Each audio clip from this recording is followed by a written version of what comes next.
Imagine this. Drone technology is taking off around the world, fast.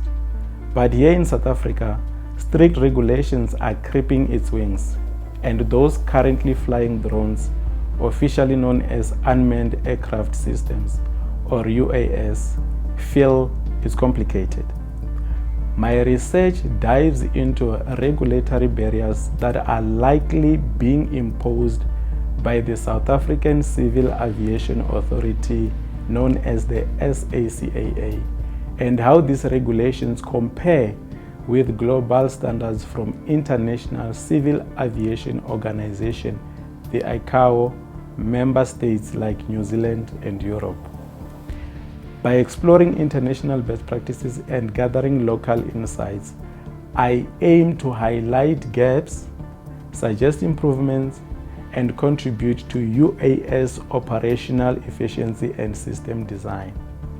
Why? Because while safety is important, outdated or overly complex regulations can slow down innovation and limit business opportunities.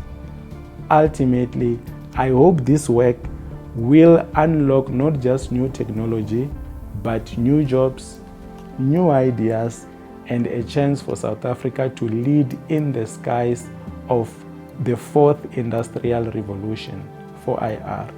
Because let's face it, the sky shouldn't be the limit, right?